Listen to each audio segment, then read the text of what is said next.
All right, welcome everyone to the Chemistry 3-4 Headstart lecture for January, presented by Notes. My name is Josh, and I'll be your lecturer for today. So just to start off, I'd like to thank Notes first of all for providing the opportunity for me to run these lectures and for all of you to be able to access these free resources and lectures that essentially many companies would have as a paid resource and something you'd have to pay to get involved with.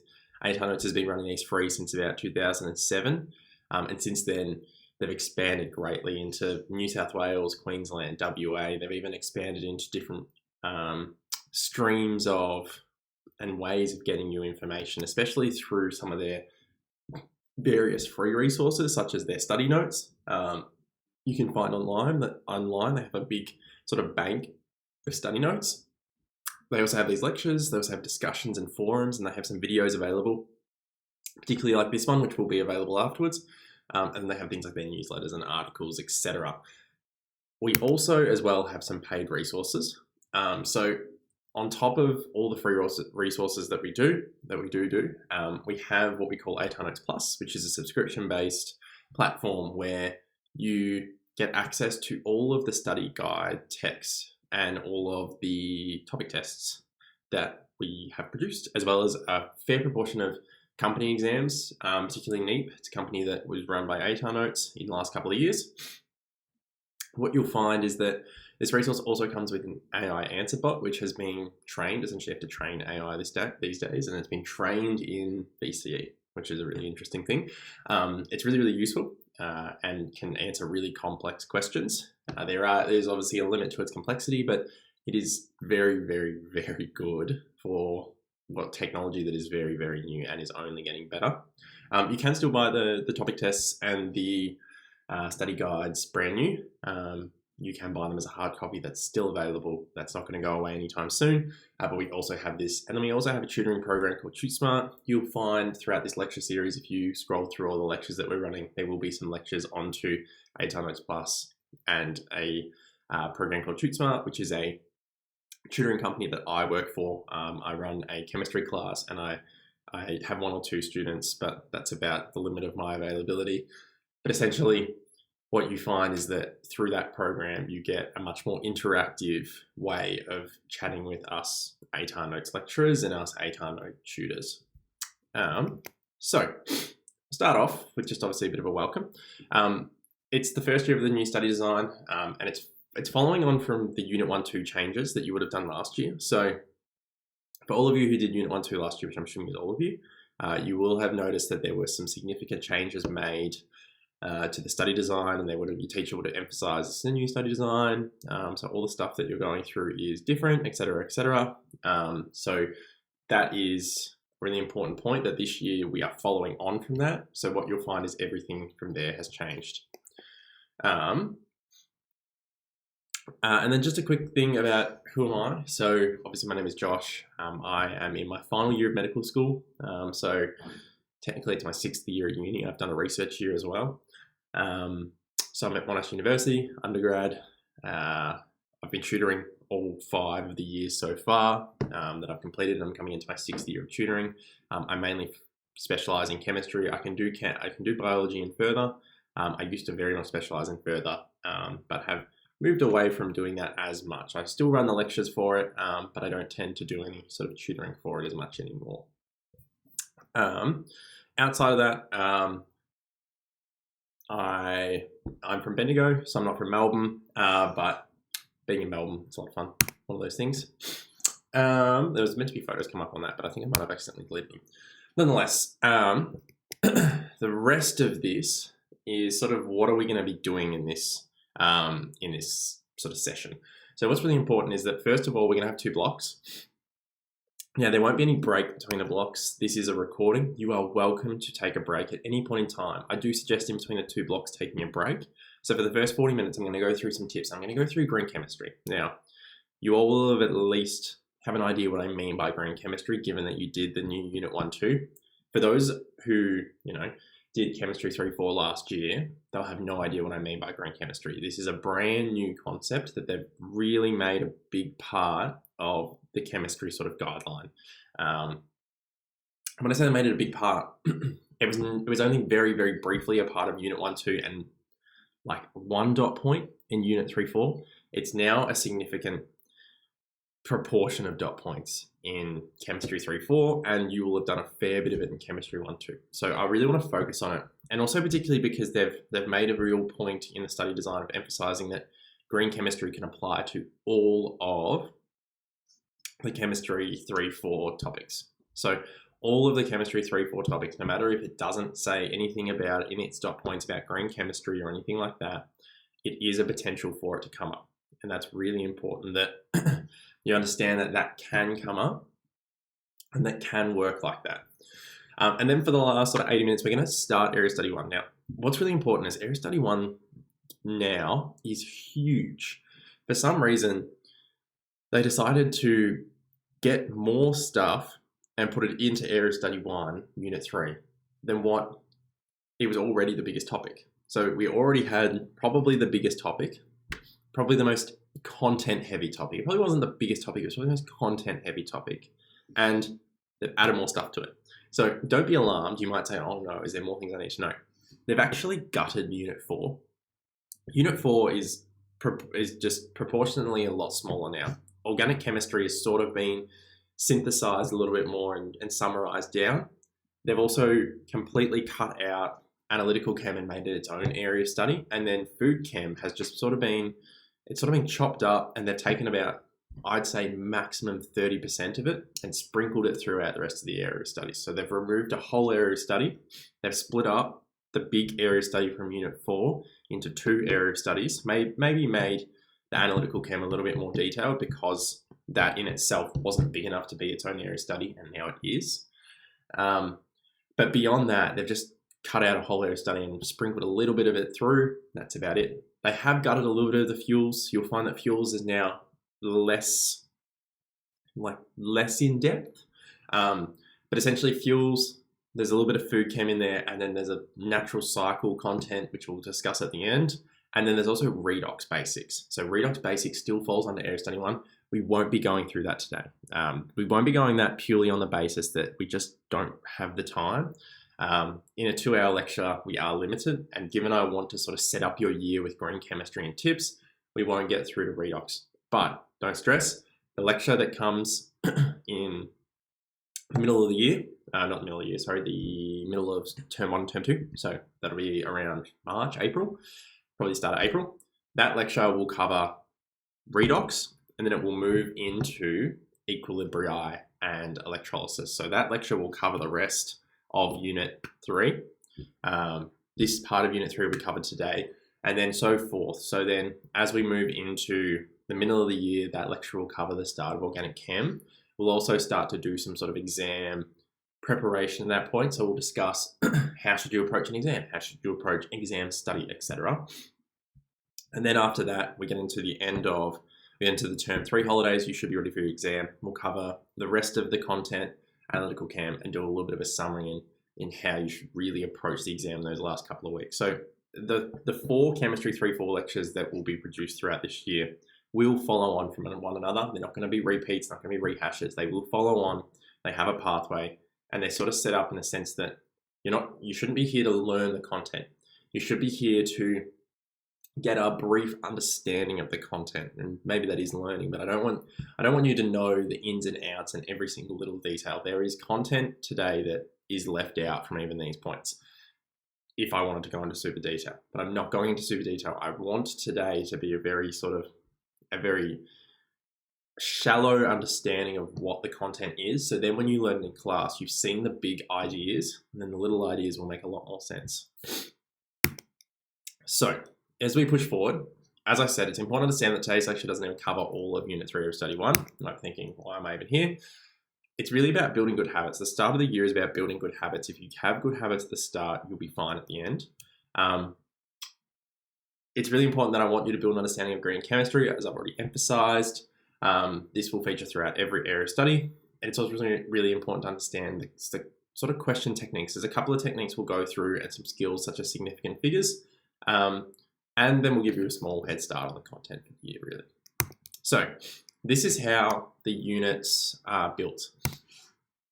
So we talk about how chemistry sort of powers our lives, and we go through sort of fuels, then we go through electrochemistry, then rates and equilibria. Now, what's really interesting about this is electrochemistry is sort of broken up into two. You find the basics are with the fuels, and then the advanced electrolysis is with rates and equilibria. So it's sort of a bit frustrating to learn because you do your fuels, and then you go and do a little bit of redox, and then you sort of forget it. And you go, all right, now I'm going into rates and equilibria one. I keep continuing on with redox.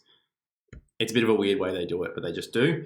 So it kind of cuts. You then do rates and equilibria, and then you come back and do a bit more of electrolysis. And that's how those two area studies sort of fit in together. Then we have Unit 4. So Unit 4 is how chemistry explains life. And we have experimental design, organic chem, and analytical chem. So this used to be experimental design, organic chem with analytical chem, and then food chemistry. Now what they've done is they've split those two up. And that is essentially how the units run. Now, experimental design is really interesting. As much as it's part of Unit 4, it can come up wherever. It's another one of those topics that is very broad ranging, much like green chemistry. It can come up absolutely anywhere. And essentially what happens with it is you will do a poster, or you do like a practical report, but usually it's done as a poster, and you'll be expected to do an experiment on one of these topics and then apply experimental design concepts to it. And then I just quickly wanted to point out, because I know there'll be a vast proportion of you that will receive notes from an older sibling or a friend in the year level above, or you might go and have some tutoring and you get given some notes that are not relevant to the new area of study. They're the old study design. Now, what's really important is those notes will still be useful. As much as I want you to do your own notes, they are still useful, and don't throw them out. What you need to know are what are the changes. So Unit 3 Area Study 1 changes. So what is being removed? What is being removed is the emphasis on crude oil. You'll find that in the older exams and the older study guides and so forth, there's a massive emphasis on crude oil. Even if you don't know what that is, don't worry. But crude oil is sort of the raw component of just like petrodiesel. Crude oil, you still need to know about it. You still need to know little bits of detail about it. We're actually not even going to talk about it today. It's more of a smaller subtopic, but it used to be a really big topic. You used to have to know heaps about it. You don't anymore. And then they've removed the emphasis on the comparison of cells. So what you'll find is if you read the old, and I don't want you to, but I've done it for you. When you read the old areas, the old study design, you find that there was about 4 dot points in a row that were like the comparison of this cell with this cell, the comparison of this cell with this cell, the comparison of that with that, the comparison of that with that. Those have all just been removed. Now, it doesn't mean comparison questions are being removed. There will be comparison questions. They love them. They love a comparison question. But the idea is that the emphasis on the comparison of cells has been removed. And then what has been added or altered? So fuel sources, or PF, of the body have been pulled from Unit 4 Area Study 2. So this is a little bit of that food chem that's been sifted through. As you can see, it's one of our subtopics today. We will discuss it. It will only be about 10 minutes, but we will discuss it. And then, cellular respiration and photosynthesis has been added. This is brand new. This is our natural cycle. It sort of builds on from that sort of fuel sources of the body. So looking at the cellular respiration and photosynthesis sort of cycle. And then we have the green chemistry application that comes with it. So then my next point is, you're at the start of the year, you've just done Unit 1, 2, you've probably done an exam, now you've been on holidays and you've probably been like, I don't really care about, chemistry anymore. That is fair enough. If you don't care about chemistry anymore, completely reasonable. Once you move into chemistry 3, 4, you'll be like, all right, now I care about it again. When you do, this is what you need to know. This is what is helpful to know from Unit 1, 2. So need to know is super important. It's like a must. You must remember this stuff. So you must remember the concept of the mole. And then sort of the writing and balancing of chemical equations around that, and then the stoichiometry calculations. So the mole is really important. As much as you might say, well, I know what a mole is. It's 6.02 by 10 to the 23 molecules. Sure, that's not really all that useful. I'm more talking about working with moles. So having the ability to manipulate moles within an equation, and then writing that out, having the ability to work with it with stoichiometry, so using your moles equals mass over molar mass, using your concentration calculations, so moles equals C by V, looking at those sort of calculations that you will need to work with. Also sort of in the gaseous form, we will talk about it again today, but the universal gas equation does come up again in year 12. It's a big content, it's a good aspect of it, big aspect of it. And then working with concentrations, and this is particularly important, things like titrations. I'm sure you did titrations last year, and I'm sure you heard all the memes. Titrations are all of chemistry. Yes, they are. You do need to know your titrations. They do come up, and they are a vast and pretty strong aspect. HPLC does come up, and the annoying thing about HPLC is a lot of schools ignore teaching it. They sort of expect you to remember it because it's smallish, but it will be worth 1 or 2 marks in the exam. So do remember your HPLC. And then for all of you, which is new, in Unit 1, 2, you learned some green chemistry. Those concepts still apply. Please remember those green chemistry concepts. Then we have our inter versus intramolecular bonds. The super detail about them is not that useful. You really just want to know the strengths. When are they present, and the strengths. Redox basics. Although you do completely cover this again, it's important to sort of have that understanding of it because you'll probably go through it a lot quicker. Same with organic basics, so organic chemistry. Again, you're going to cover it all again, but it's also like if you know it already, it'll be a lot easier. And then acid-base reactions, although they don't commonly come up, the idea behind them is useful, particularly in things like titrations. And then how is chemistry assessed? This is something that you should all know at the start of the year. So you start off with Unit 3 worth 16%, Unit 4 worth 24% because they are bigger. The exams are 60%. The exam is worth the majority of the year. It's big. It's difficult. You need to make sure that you are ready for it. So it is a long way away, and I don't want you to stress about it, but just to go through some points about it, it's 120 marks. It's 120 marks in 150 minutes. 150 marks, it should say 150 minutes. Oops, my bad. So it's 120 marks in 150 minutes, but it has a 15-minute reading time as well. So I would argue that it's not just 150 minutes, it's 165 minutes. Right, now let me get rid of my pen. Why not let me get rid of my pen? Alright, we're working with the pen now. There are 30 multiple choice, there are 90 short answer marks. This is usually over 8 to 12 questions. So there's 30 multiple choice questions. There's not 90 short answer questions, there is 90 marks. This is usually over 8 to 12 questions. Now when I say 8 to 12 questions, that's like a question that has subparts. So it'll be like question 1, and then it'll have like 4 parts to it. So there'll be 4 questions within it. And then also really important, the exam is difficult, but it's also really fair. And I think that's something I want you to get your head around. Lots of students go into the chemistry exam thinking, oh, this is just going to be really hard. And they've made it hard because they're not being nice. That's not true. The exam is actually reasonably fair. The exam is difficult, but it is fair. There's a large variation of questions. There are some very straightforward, basic recall questions. But then there are some far more complex interpretation-based questions. They need to split you up. They need to get the 50 student from the 25 student. They need to split you up. That's how they do it. They have easier questions. They have more difficult. It's a very fair exam. I think chemistry does it really well.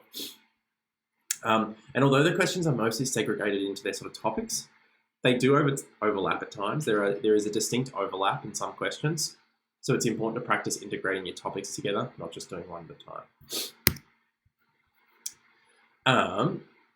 So further to this, let's have a look at sort of just my 3 big tips. So my first one is to work through the study design. So the study design is intended as a guide. And it's really important that you utilize it as one. So the study design, study guide, whichever one you want to call it, has many examples, definition, suggestions on how to sort of approach the content for the exam. Utilize this. So utilize it as a checklist. Go throughout the year and familiarize yourself with the topics, and especially the ones that they emphasize. They do emphasize some topics more than others, so be prepared to be on top of that stuff. Meet your new best friend. So if the study design does not become your best friend, the data booklet will. This data booklet will look probably pretty foreign right now. You're probably going to open it up, so you can just search up VCE Chemistry Study Guide, or it comes as a PDF. Sorry, not study guide, sorry, data booklet. And you'll have a look at it and you'll be like, this is really foreign, what is this? It's super handy, and as you progress through all the content, you'll start to understand what everything is. I would suggest having one printed out at the start of the year, or your teacher should have copies of them somewhere, and then sort of label and annotate it as you go. Now, really key point, in the exam, you get a fresh one. You do not get your data booklet that's all annotated. You get one that has nothing in it. I do apologise, I have a bit of a cold at the moment. You get one with nothing in it, and so the annotations will not be useful then. So really, really important that you have as you go further into the year and you start to do some practice exams, you use fresh ones, you don't use your annotated one. Now, your annotated one will be useful throughout the year as you learn, but when you get to the end, you want to start using fresh ones. And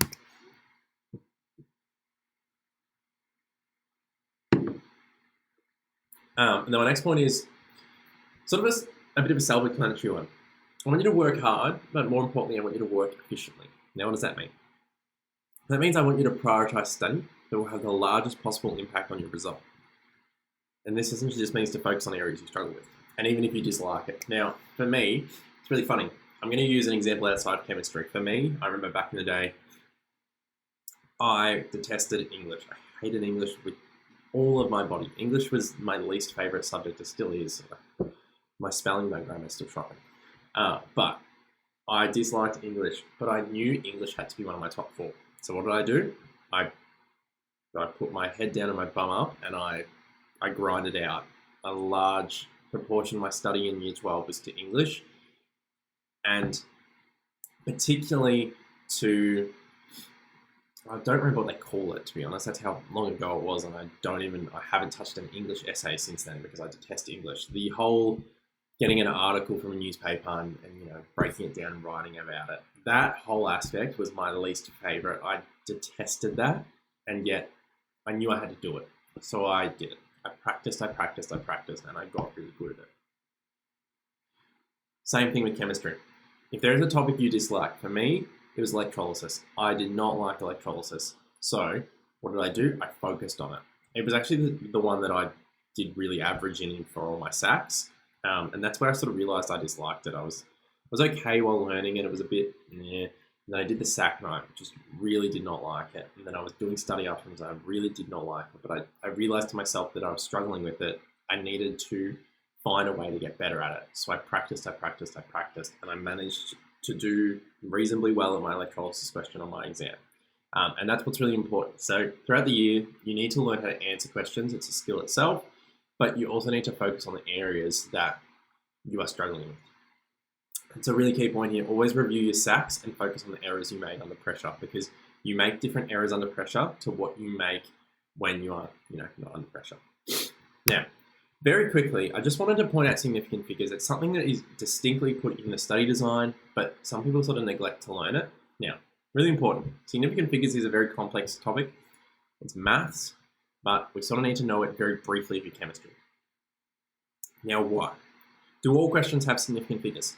For the exam, you are going to do significant figures on every single question, but does not mean every question will be marked with significant figures. Notoriously, chemistry has allocated 1 mark to 1 question for significant figures. And you know what they've done? They haven't told anyone what that is. And they haven't told you what that is while you're sitting in the exam. So, for you, you're like, well, how am I meant to know which question to do significant figures on? You're not meant to know. You're meant to do them on all of them. And if you do them on all of them, you'll get the one that has significant figures marks. So, How do they work? There's three major rules. All non-zero digits are significant. Any zeros between two significant digits are significant. So this zero here is, but these zeros at the end are not because there's no significant digit after. Same thing here, this one is significant, this one is, but this one is not. A zero which is after a significant figure and after a decimal point is significant. So if you could write that as 3. So this first one here, I could just write that as 3. But because I wrote that as 3.00, that means I have 3 significant figures. Same thing here. I could have written this as 4.4, but I put a 0 on the end, so it counts. Now this one's interesting. This first 0 does not count, because if I had to write this out more simply, I'd write 0.012. It would be 2 significant figures. These 2 do not count. Because I've added these 2 zeros, this becomes 4 significant figures. Now, what does that mean for a question? Well, that means when I answer a question, I need to look at the significant figures that are in the stem of the question. So the question on the paper, look at the stem, look at the numbers that are in the stem. If there is a number that is written like this, I need to answer my question. I do my maths and I answer it as a significant figure of 3. So 3 significant figures. If my answer is 2.4, I need to write 2.40 because the question had 3.00 in it. Now, example 30.0, how many significant figures is this? Let's go through it. So, here you go. The 3 is a non-zero, so it's significant. The first 0 at first seems not significant. But then the second 0 after is after a dot point, so therefore it's going to be significant. And then the first 0 then becomes significant because it's between the 2, so therefore I have 3 sig figs, or significant figures. Also, just some other aspects. If you are given 2 numbers to divide or multiply, maybe you're doing like a moles calculation, and one of them is to 3 significant figures and one of them is to 4, you go to the least number of significant figures. Same with addition and subtraction. If you are adding numbers and you've got less significant figures, you go to the least. All right, green chemistry. So first of all, with green chemistry, what I'm going to do is I'm going to go over a little bit of Unit 1-2 revision. There's actually going to be 2 slides on it, and maybe the third slide is a little bit of revision, but nonetheless. First one is the continuous cycle. I have pulled that exact quote from the study design. That is literally what is in the study design. That diagram is in the study design. That is what you need to remember for this year. That is what you will have covered last year. You will have covered this whole idea of linear versus circular economy.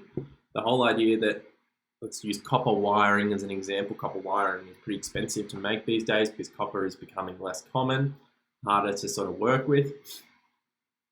What you find is that you have mined some copper, you make some copper wiring, you have distributed it out, you've used it, but then you don't need the product anymore, so you go throw the product out. But what if you remove that copper wiring? You remove that copper wiring, you send it to a recycling company, which will then take that copper wiring, it'll either melt it down and remake copper wiring, or if it's in good enough condition, it'll just sort of straighten it back out, give it a little bit of a polish up, do whatever it needs to just to make it back to brand new or close to brand new as it can, and then it remakes another product. And it utilizes that copper wiring. And the whole idea is that copper wiring stays in the system, or that copper stays in the system.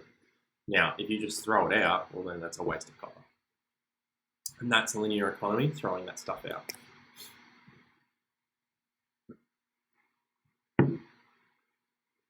Now, greenhouse gases. Greenhouse gases are gases in the Earth's atmosphere that absorb and trap heat, assisting to regulate and ensure that the planet has sufficient temperature. Now, what's really important about greenhouse gases is you need to understand the process by how they work. So, during the day, the sun's UV rays heat up the Earth. So, the sun, it's out like right now. It wasn't out this morning, which is why I have a jumper on, and now I'm getting a bit warm. The sun's out, sends its UVs down, and the UVs sort of enter the atmosphere, and they actually heat up the ground. They don't heat up the air, they heat up the ground. As they heat up the ground, the heat is released, and especially at night. At night, so during the day there is heat release, but it's sort of like proportionate to what's going on around it. at night, there's nothing sort of going on around it, so it's releasing lots of heat. And that's why the ground becomes really cold, and then obviously the outside starts to become colder and colder as that heat is lost. This is released back in the atmospheres and back into the atmosphere, and without greenhouse gases, or GHGs, the heat would essentially just rise and be released from our atmosphere, and essentially every night we'd freeze. We would freeze, and we would probably freeze to death. That's how cold it would get. Greenhouse gases ensure that this does not happen, and they do allow some out. That's the idea. If we have greenhouse gases in their correct proportions, we will trap the correct amount of heat, and we work perfectly well. However, obviously that doesn't always happen, and our greenhouse gases are not in perfect balance. Now, also what's really important is you need to know what the 5 main greenhouse gases are from year 11, and I'm hoping you remember it. If you don't remember it or you want to have a go at it, just pause the video now and just have a quick think, write them down on a page. There are 5 main ones, and then I want you to highlight which of those 5 does not occur naturally. Which of those 5 have we added to the atmosphere now, and they've become a greenhouse gas since we started creating them. So take a minute. When you pause, 3, 2, 1. All right, hopefully you are back and you had a go at this question. So there are 5 main greenhouse gases, and these are carbon dioxide, methane, water vapor, nitrous oxide. Those are the 4 natural ones. They're the ones that naturally occur and are just there. Then we have fluorinated gases. So fluorinated gases are gases that have a fluorine molecule on them. They are very harmful to the environment, and they have contributed to this rise in greenhouse gases and this temperature rise of our planet because we've synthetically produced them, and they were never a greenhouse gas, and now they are. So then we sort of discussed from here the enhanced greenhouse effect. You will have covered this last year, but you cover it in a lot more detail this year, more on the basis of that you start to do some gas calculations and determine, how much of this has been produced, how much of that has been produced. Sort of that's that aspect of things. The enhanced greenhouse effect is what we currently refer to as the major cause of climate change. It's due to an increased proportion of greenhouse gases, particularly fluorinated gases, from fuel and infrastructure production. Very simple and basic definition of it. The increased ability for the planet to absorb and retain infrared radiation has subsequently begun to slowly warm the planet. This has shifted climate norms and increased sea levels, which is due to sort of the glacier melting from the increased pole temperature. So the poles of the planet are getting warmer quicker than the middle of the planet is getting warmer. That's a little bit of physics. You don't need to worry about that side of things, but it's something that you need to know for chemistry, and then you need to explain it in a chemical point of view. You need to talk about what are the greenhouse gases, and then this is where that green chemistry comes into it. What if we can minimize greenhouse gases in our production? Will we do it? Should we do it? Etc. Something like that. Now, what's really new for our 3-4 is that the VCAR study design has placed this significance on these green chemistry principles. Now, you may have talked about these last year. They're not sort of put in an area of study. They're put at the start of the Unit 3-4 study design, and it's sort of just said you need to know these. So a lot of students that I've already talked with have already done this in Unit 1-2. They covered this in Unit 1-2 because that's what their school wanted them to get their sort of head around. If you haven't, that is okay. It is essentially aimed for you to start this in 3-4. So you're just doing what VCE wants. Now there are, I believe it's seven concepts you need to know. The 7 concepts are atom economy, catalysts or catalyzing, design for degradation, design for energy efficiency, design for safer chemicals, prevention, use of renewable feedstock. So these are 7 essentially definitions and concepts that you need to know to answer green chemistry based questions. So you will get a question, and it will be, something about using a fuel cell instead of using standard combustion. You may have no idea what I'm talking about there. Do not stress, but it is something you will learn. And you might sit there and go, what is that all about? What's really important is that is one of these. That is using some of these topics here. So when we use a fuel cell, we're using things like designing safer chemicals, and design for energy efficiency. And you'll understand why, as you learn this stuff. But it's what I would refer to. If I was asked why I was making that decision in terms of green chemistry principles, I would say I'm making that decision because of this principle and this principle, which state that and then sort of refer it back to the example I was discussing. So then we have each of their definitions. Now, what I've done is I'm going to mix them up. So I think this is a really good activity. It's something that I run with my chemistry classes, and I thought, you know what, I'll give you a little, taste of what we sort of run in our sessions at Shoot Smart. So you're getting a little, little sprinkling of what we do before we even do it.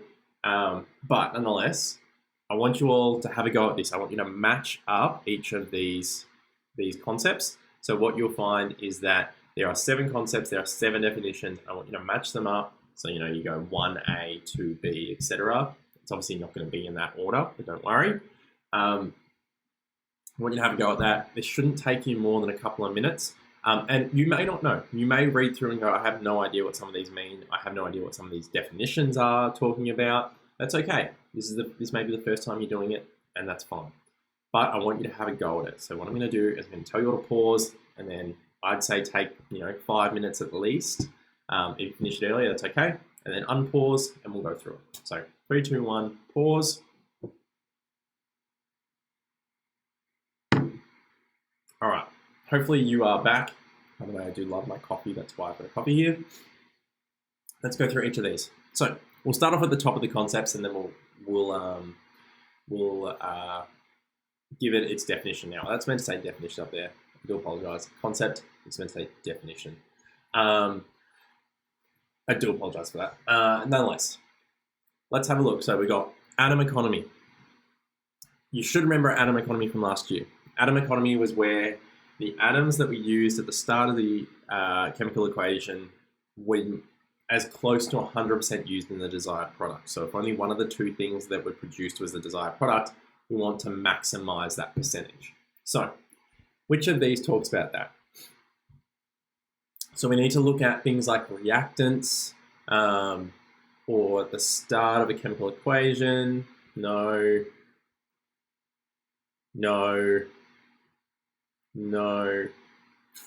Also no. Look, that one sort of gives it away for which one that one is, but it's not. It's better to prevent waste. No. It has to be G, but process should be designed to maximize the incorporation of all reactor materials used in the process into the final product. So that is exactly what atom economy is. So therefore, I'm going to say that is G. Apologies, I'm using my old Mac mouse pad, and it's not very good for doing things like that. All right, atom economy is G. 2, catalysts.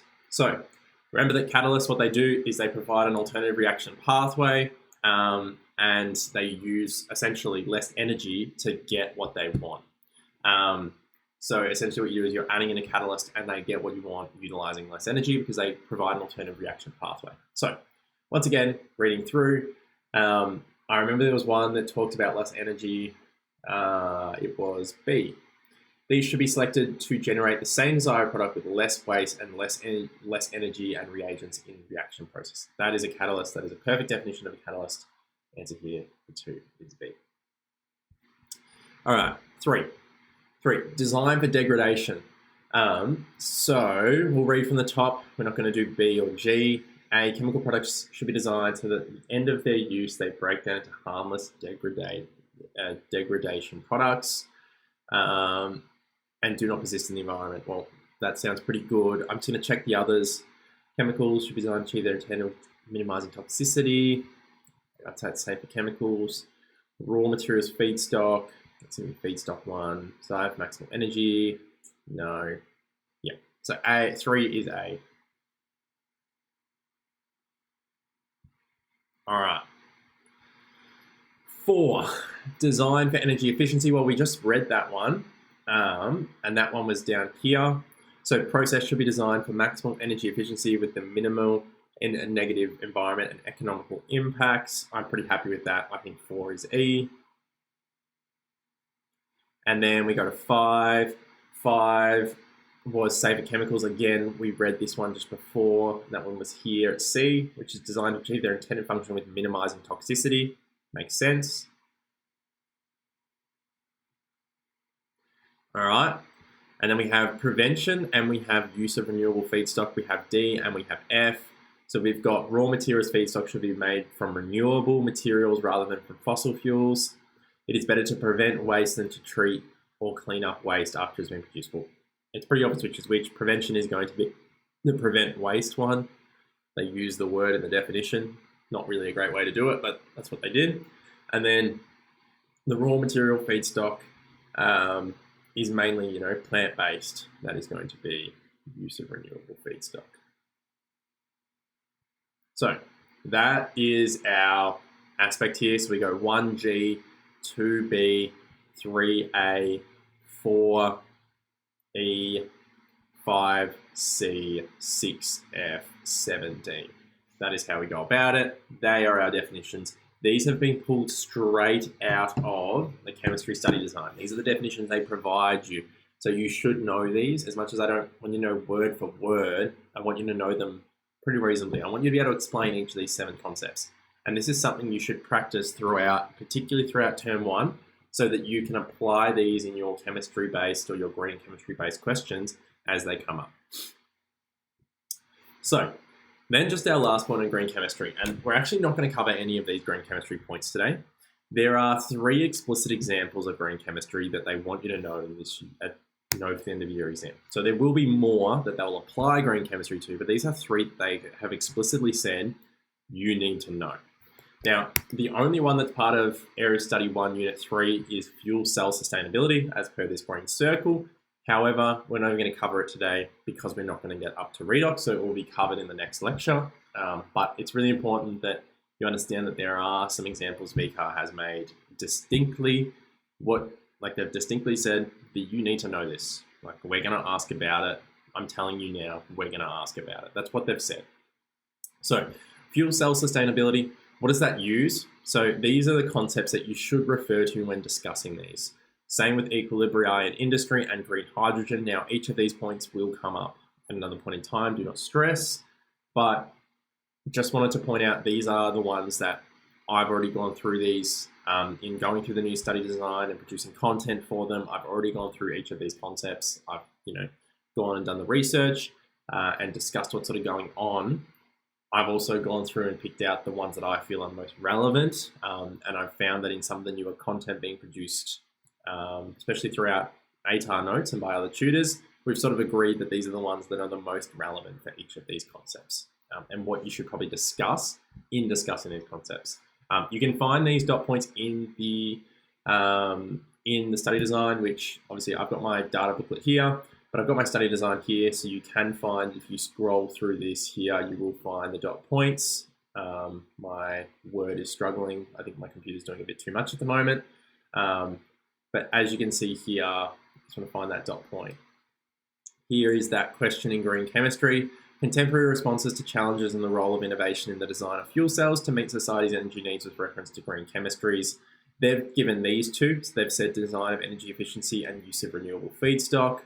We've added catalysts to that because we feel like catalysts are something that are utilized in fuel cells. You'll find them in the electrolyte. They're really important to it to make fuel cells work, and thus it's a concept that should be added onto that. So as you can see there, the dot points have explicitly asked you to know this, something you do need to learn throughout the year. So we're about 45 minutes in, and we're about to start Area Study 1. If you haven't taken a break or you're feeling a little bit like, God, that was a lot of stuff to take in, please feel free to take a 5-minute break, just pause and just, go to the toilet, get yourself a coffee, like what I'm doing right now. And then come back, because we've got about 75 minutes to punch through the first, I'm going to say 2/3 to 3/4 of Area Study 1. It's probably about 3/4 of Area Study 1. Redox probably only makes up about 25% of it. It's pretty small. But that is what we're essentially going to go through. So I've broken this part up into 3 distinct topics. I think Area Study 1 breaks into 3/4 distinct topics. I think food, chemistry, and the natural cycle sort of interlink. Same with, to be honest, fuels and then those 2, they sort of interlink. Those 3 are very similar. However, you can break them up into three distinct sort of features. I think they're three distinct features.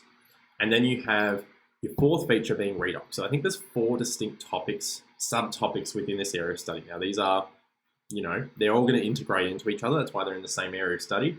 But they are sort of four distinct subtopics. So if you are to, make a summary book, or you are to go about writing some of this stuff out, I would say they are your four distinct topics. So let's start off with just the most basic slide. What is a fuel? So it is distinctly quoted that you need to know the definition of a fuel. A fuel is a substance that can be reacted with other substances, leading to the release of energy that can be harnessed for a specific purpose. This is explicitly mentioned in the study design. You do need to know this, and that's just how it is. I can't really give you anything more to it. And then you do need to know renewable versus non-renewable. So a renewable resource can be replenished by natural processes within a relatively short period of time. So, short equals like a human lifetime. So essentially, I like to think of it as we can produce this fuel quicker than we use this fuel. Non-renewable is the opposite. You cannot produce it quicker than we use it. It takes more than, a human lifespan or like a short period of time to produce. Non-renewable fuel is very difficult to get your hands on. Then what we have is, building on from that, we have these ideas of, sorry, my computer's struggling a little bit. Doing the recordings, my computer starts to sound like a helicopter and can lag a little bit. I do apologize for that. We have biofuels versus fossil fuels. Again, I'm using the same colors because biofuels, as you expect, are renewable. Fossil fuels, as you should also expect, are non-renewable. So biofuels are fuels derived from living matter. I've got those two. Well, yeah. I got those two mixed up. Yeah. They are the wrong way around. Whoops, I put the wrong text box in the wrong spot. I do apologize for that. They're the wrong way around. Biofuels are derived from plant matter. Fossil fuels are derived from living matter compressed underground for millions of years. I've mixed those two up. I do apologize for that. But essentially, biofuels, plant matter, produced at the same rate we consume it. Therefore, they are renewable. Fossil fuels are produced over millions of years, and essentially, therefore, are really hard to reproduce. I really hope I haven't, therefore, given the wrong... Have I done the wrong one down here? No, I haven't. Good. I was going to say, why did I mix those two up? Biofuels are biogas, bioethanol, biodiesel. It makes sense if they have bio in front of them. It's going to be bio. Fossil fuels, they're like natural gases, coals, petrols, etc. And so also really important to sort of understand that's how that works. So we're going to go through the three main forms of biofuel now. This is very brief what I'm giving you. There is a much greater proportion of content that you need to go through for these. It's way more in detail. It's not even just much more in detail. It's way more in detail. But I'm going to give you a very brief sort of understanding of each of them. So you have biogas. So this is produced by anaerobic fermentation of plant waste. Now we are going to talk about anaerobic fermentation in a second, so please don't stress. We'll actually not a second. We'll do it in the natural cycle. So it's probably a little bit away, but that's okay. And what's really important is that it's the weird thing about it is it produces the exact same fuel as natural gas, which is what we get as our fossil fuel version of biogas. So it's essentially the fossil fuel gas that we get. We call it natural gas, but it's not bio. So natural gas is a bit of a misnomer. However, what's really important about it is that it produces only about 32% methane, whereas our natural gas produces a much higher proportion. I don't remember the exact percentage, and you don't need to know the exact percentage, but the exact percentage is much larger. Therefore, when you take that gas, we don't really have a way to cleanse that gas in a sense. We don't have a way to get rid of the other gases. Like we have some ways of getting rid of some parts. We can't get rid of it all. So in the end, we're left with, a fuel gas that only is about 32% fuel. So therefore, it has much less energy. Therefore, when you're burning the same volume of that, that fuel, there's only 32% of it that ends up being fuel. Therefore, when you have a full volume of it and the same volume of natural gas, which let's just say, for example, is 70% methane, which is the fuel, this is going to produce a lot more energy than our biogas, which is one of our downfalls of it. But it is produced very renewably. It's produced from sewage treatment plants and landfill in Australia. We put in anaerobic bacteria, and we end up producing gas by methane, which looks like this here, and these sort of little setups are how they work. And then we have bioethanol. Now, bioethanol, that arrow's not meant to be there, but it is. Whoops, why'd that go too far? Now, bioethanol is produced by anaerobic fermentation of glucose by yeast. Again, something we're going to talk about. So we will talk about this whole anaerobic fermentation and all of that. Bioethanol must be distilled prior to use. Now, you will learn about distilling throughout this topic. We won't discuss it today, but you will learn about it throughout this topic. But you'll also learn about it in Unit 4 Area Study 2. So you do need to know it in both. It involves boiling points for the products through large tubes, and then it allows the water to remove in one area and the ethanol to be removed in another. So it sort of purizes our bioethanol. As you can see here, this is what bioethanol looks like, and you'll find that bioethanol is in our E10 fuel. So I'm sure you've been to a petrol station before with your parents, or if you're 18 by yourself, and you've seen that there's this E10 fuel, which is a couple of cents cheaper than normal petrol. The reason it's a couple of cents cheaper is that bioethanol doesn't produce as much energy as petrodiesel. Petrodiesel produces a far greater proportion. But when the fuel is only 10% bioethanol, you still get nearly the same amount. You just get a little bit less. But essentially that bioethanol makes that E10 fuel slightly more renewable in a sense, because you're sort of subsidizing your fuel down a bit by putting some bioethanol in there. Some states like to refer to it as 94. So you know how unleaded we call 91? It means there's 91% fuel, or 91% pure fuel. That means there are some, other bits in there. It's not as pure. When we put bioethanol in there, we treat bioethanol as another pure product. So we say it's about a 94. 95 is when you have, 95% of pure fuel, and 98 is your more, it's better for your engine to use a higher grade because it's more clean. There's less byproducts, there's less other things in there. However, some cars are actually not built to be able to take something that pure. They're built around the idea that the fuel is not all that pure. So that's why you can't go and put 98 fuel into a car that's meant to take 91.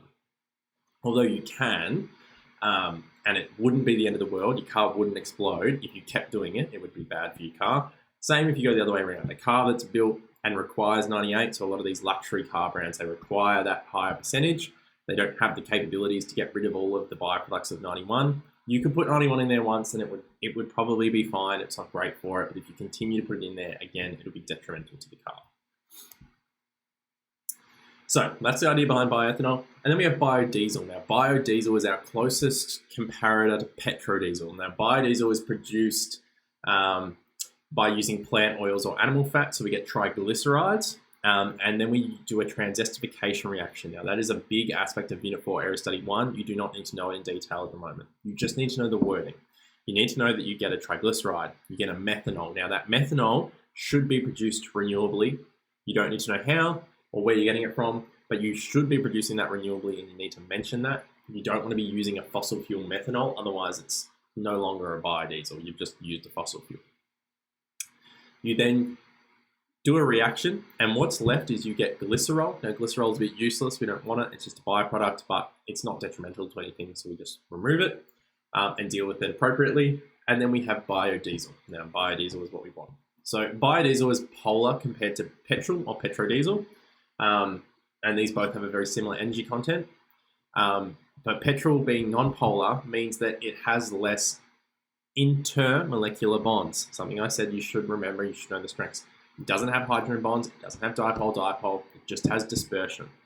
By having just dispersion, it's less likely to absorb energy and water. So I said hygroscopicity there, and I said absorption of energy. What I meant is sort of the fuel absorbs water, and then that water in turn, when you combust the fuel, will absorb energy. So when your biodiesel here, which I'm talking about, produces, when your biodiesel is combusted and it has a greater viscosity. It's thicker because of those stronger intermolecular bonds, because it has hydrogen bonds, because it's got oxygens and hydrogens, and because it's got dipole-dipole, because it has a polar aspect, and it's more hygroscopic. What that means is that it actually absorbs more water. That's what hygroscopicity means. It actually means it absorbs water, but I like to think of it as it absorbs energy. What that means is that that water, when it's in with that fuel, when you combust the fuel, the heat is meant to, move the pistons and so forth and get the car moving. If there's more water in there, it actually needs to heat the water first. And so therefore the water absorbs some of the energy as it heats, and therefore you don't get as much energy going straight to the pistons. So that's why it's a bad thing to be more hygroscopic. And biodiesel is more hygroscopic and more viscous, which means it's thicker, which means it doesn't flow as well. So when you get really cold, it doesn't flow at all. It's not useful compared to your petrodiesel or petrol. Now, this is what a transesterification reaction looks like. Please don't stress about it too much, especially at the Unit 3 Area Study 1 level. Your teacher may want you to know it for the SAP. They may say, look, we're going to go through it. We're going to learn it now. So please, therefore, then go and learn it and, spend some time on it. But a lot of teachers will say, oh, look, don't stress about it too much. We're going to go through it in a lot more detail in Unit 4 Area Study 1. So just know the brief, wording of it. You'll learn how to actually do it in this sense, like this diagram here, as you move through. Now let's look at our fossil fuels. So first of all, we'll start with coal. Coal, most common one because we use it so much in Australia. We sit on a coal gold mine, if you like to think of it like that, which isn't really exactly a good thing. Coal is a combustible black or brown rock. It's composed pretty much primarily of carbons. It's the largest source of energy worldwide because it produces electricity. And you really need to know this transformation process. So I like to think of it in terms of like a factory. You can search it up and find like factory sort of diagrams that help you sort of get your head around it. Essentially what you do is you get your coal, and your coal has carbons in it, and it has energy in a chemical form. It's locked within its bonds. You then combust the coal, so you heat up the coal, and the coal produces thermal energy. So as those bonds break, and as the coal sort of breaks down, it releases energy, and that energy is released as heat. And usually what it does is it heats up water. So it heats up a barrel of water, and that barrel of water heats up and boils, so it just continues to boil it and produces steam. So essentially you've converted the energy from chemical to thermal in the coal, to then thermal in the water, which is steam, and then that steam moves a turbine. So that steam moves up and it moves the turbine, and as that turbine moves, this becomes mechanical energy. So you've moved the energy from chemical to thermal to another version of thermal to now mechanical. As that mechanical turbine moves, it uses a bit of physics, it uses a bit of coil laws, and essentially what it does is it produces electricity. And so therefore you've had 4 energy conversions to get to electricity. Is that good? No, it isn't. 4 energy conversions, even if they all run at 80%, essentially you need to multiply those together. So the rule with energy conversions, which I'm going to grab my calculator out now, is if I want to do it, I would go 0.8, because that's 80%, and I would multiply it by 0.8. That's 0.8 here, plus times by 0.8 here. I'm going to times by another 0.8, put it here, and I'll times by another 0.8 over here. Now that was 80% efficient. 80% efficient is pretty good. That comes out at about 40% efficiency. I hope you can see that there, but it comes out at 0.4096, so about 41% efficiency. That's terrible. And these are not 80%. These are usually a little bit less than that. So you can guarantee that the energy you're getting out of this is nowhere near what you started with. So that is why this whole process of using coal is flawed. It's a flawed process that people are, quite frustrated by in this aspect. There's also this concept here as well about peat, brown coal and black coal. So peat, brown coal, and black coal are just different aspects of carbon that have been, different aspects of coal that have been sort of sitting in the ground for different times. So peat has been there for less and isn't as deep down, so it hasn't been, pushed together and made into this, more pure version of coal, whereas brown and black start to get more pure and therefore have more energy per gram. And then we have natural gas and we have Petrol or petrodiesel, whichever one you want to refer to it as. We like to refer to it as petrol now. It used to be more referred to as petrodiesel, but they're moving towards just petrol. Natural gas is a wide variety of hydrocarbon gases, so methane through to butane, utilized as a fuel. You find in ground pockets, it's a lot higher percentage of fuel compared to biogas, and therefore that's why you get more energy. Petrol is the refined version of oil that is collected from large deposits under the ocean. So we get oil rigs under the ocean. What do they get? They get crude oil or petroleum, a bit of both, usually crude oil. They then refine the product into petrol, petrodiesel, and diesel. They're just different levels. They're just different lengths of carbon. Petrol is purely usually octane, so it's 8 carbons long, whereas diesel is usually all 16 to 18 carbon long molecules, and then petrodiesel is somewhere in the middle. The reason why petrodiesel is most common is it kind of has a lot of different ones kind of combined. Petrol is usually purely octane, or maybe a little bit of 9 carbon, but usually just 8. And then diesel is usually, again, a very small range of 16 to 18, whereas everything else in the middle is petrodiesel. Each of these collections, this here is the same length of hydrocarbons. We try to keep them the same. Sometimes there's a couple of different ones, as in diesel, and same with petrodiesel. Petrol, they try and keep pretty pure. They try and keep it mainly octane. And that's why each of these sort of release different amounts of energy. And they're refined through this process called fractional distillation, which you will learn about. It used to be a really big part of the study design. It's now just a smaller aspect, but you do need to know it. And it's something that we won't really cover today, but it's a version of refining our fuels. Now, carbon neutral refers to the recycling of carbon. The carbon is released as greenhouse gas, CO2, and is approximately the same amount absorbed during the process of fuel creation. So this is something you may need to talk about. So let's just say we have energy, and that energy from the sun goes into photosynthesis. So we have energy from the sun goes into photosynthesis. That photosynthesis and that plant is then used to produce biofuel. That biofuel production probably produces a little bit of CO2. And naturally, it has to. We have to use facilities that use energy. We produce a little bit of CO2 when we produce our biofuel. We then have to transport our biofuel. That's probably going to release some CO2 as well. We then use our biofuel, and our biofuel does produce CO2. That's the natural fact of it. However, if we say that that energy that we produced, and I think that sum was meant to come at the start, apologies, I don't know why that all came up at the end, but that energy that was absorbed at the start, if that energy production also absorbed the same amount of CO2 that was absorbed, that was produced throughout the process of creating it, well, then we can say that it's carbon neutral, because the plant absorbed so much CO2 that when we did produce CO2 from the products of that plant, it doesn't really matter, because we're pretty happy that we've already absorbed that CO2, so therefore it's pretty carbon neutral. What we have used, we have then sent back out, if we think of it like that. What's also really cool about fuels is their different features. So we have features such as renewability, which we've discussed. Energy content. So general rule is fossil fuels are greater than biofuels, but obviously you've got to think about the different types. So like a natural gas is going to have less energy than a biodiesel, because biodiesel just has so many more bonds. That's just natural.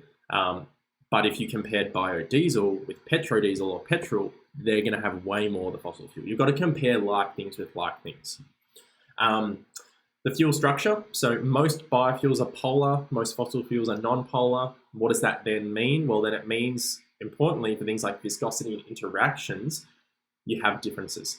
So the viscosity refers to the thickness and the resistance to flow. So the resistance to flow, if you have more bonds, you're polar, you've got intermolecular bonds of hydrogen bonds, you've got dipole-dipole interaction, you've got dispersion forces, you've got all three of them in a biofuel. Because you're polar and you have oxygens present in your molecule, they usually are, you therefore are going to be thicker. That's the reality. You're not going to flow as well. You're just not going to flow. You're going to be thick. When you cool it down, it's going to be clogging up fuel lines. It's not going to be all that useful. Whereas our fossil fuels are non-polar. Fossil fuels being non-polar means they only really have dispersion forces. They're pretty weak. And given how weak they are, they sort of just, they sort of just do their thing. So given that fossil fuels are non-polar, they don't have thickness, they flow, they're like water, they don't resist flow, and therefore they're more useful in colder environments. They're more useful in general.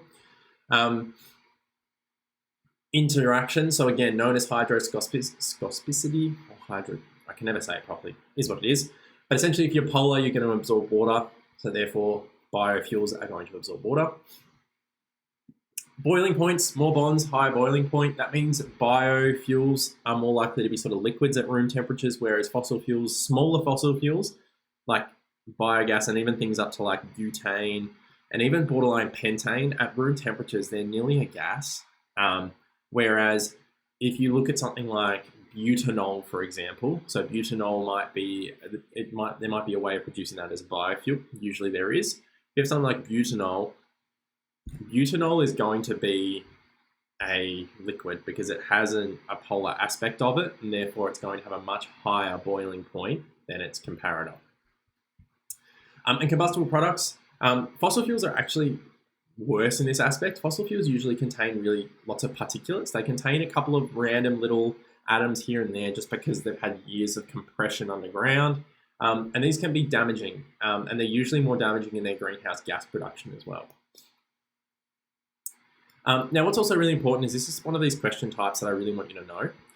So we do have these comparison questions. These do come up pretty commonly. So comparison questions essentially want you to compare two concepts and see if you can discuss both of them without just saying, oh, this is the better one.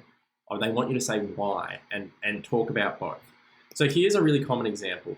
Now, what's really important is this question is less likely to come up now. The emphasis on these types of questions have been significantly reduced. That is, I cannot deny that. However, they're still going to come up, and I still think there will be one or two comparison questions on your exam no matter what, because there was such a high proportion of them, they can't get rid of all of them at once. That's the way it is. There will be comparison questions, and there is a distinct way to answer them. So example here is they want you to talk about the suitability of biodiesel versus petrodiesel as a fuel in cold climates. This would be a terrible response, and one that this would be a 2-mark question, might get you 1, might.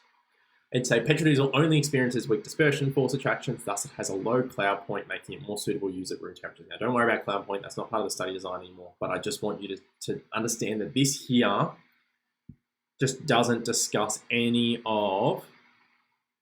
to do with biodiesel. Where is the mention of biodiesel? There's no mention of biodiesel, whereas this one here mentions both.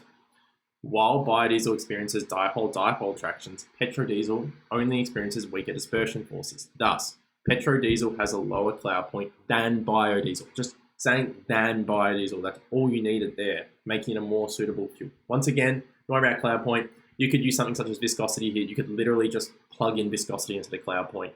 Cloud point's it's just not mentioned in the study design anymore, so it's something that we're not going to discuss. Viscosity is.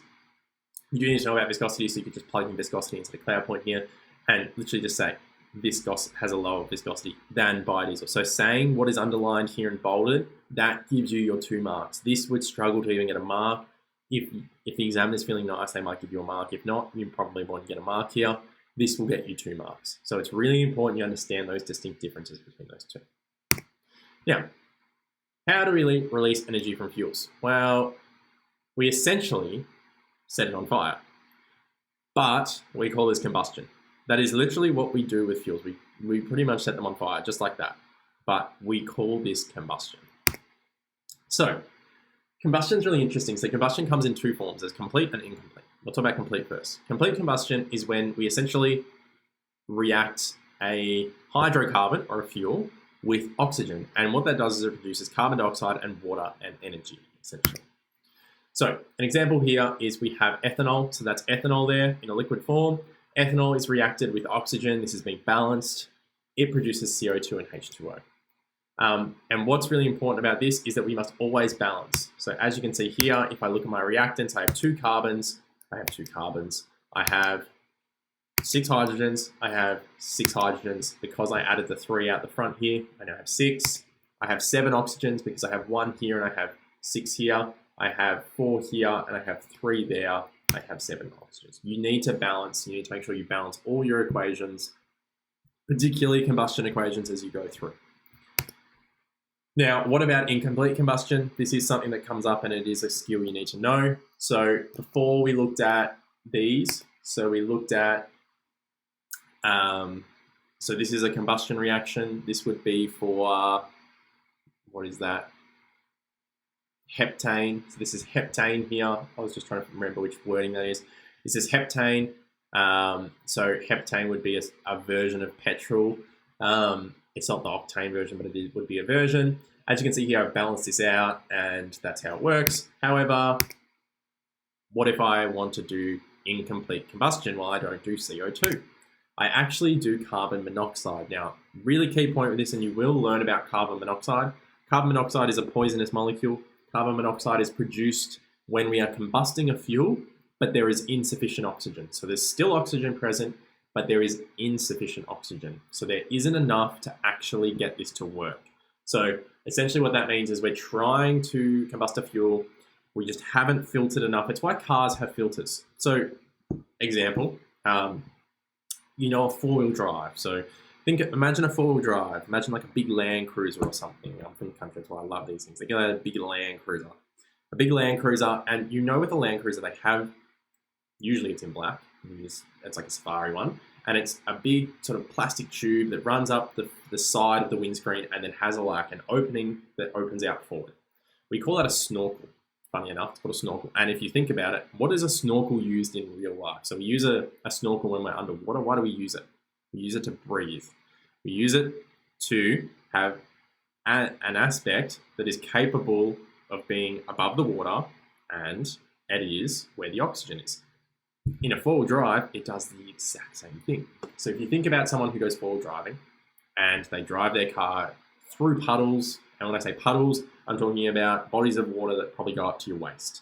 When the car goes into that, the front of the car and the grille of the car, the front of the car, goes under the water. When it goes under the water, that grille is purely there to allow oxygen into the system. It is purely there to allow air to flow into the motor and combust the fuel. But if you don't have oxygen going in, what's going to happen? You start to do incomplete combustion, you produce carbon monoxide, which is not good for your engine, and eventually you just won't be able to combust fuel. You will have no oxygen there, combustion will stop, your engine will drop out, you'll probably stall your car, your engine will drop out, and your car will stop. And where are you? You're in the middle of a puddle and you're stuck. Nothing you can do. So essentially, a snorkel on a car is the exact same thing. It acts as ventilation. It sits much higher up because it sits above the windscreen. It brings air into the motor. Really, really, really important. And it's a very practical example of it. You need oxygen to have combustion. And so when you have insufficient oxygen, as you can see here, you produce carbon monoxide. Now, carbon monoxide on the other hand, because I got sidetracked just talking about ventilation, carbon monoxide on the other hand is a very poisonous molecule. So carbon monoxide is known as the silent killer. About 15, 20 years ago, there was a really big drive for everyone to change their heaters, and it's still going on today. They're still driving it today. They're finding more heaters that do it. Heaters with insufficient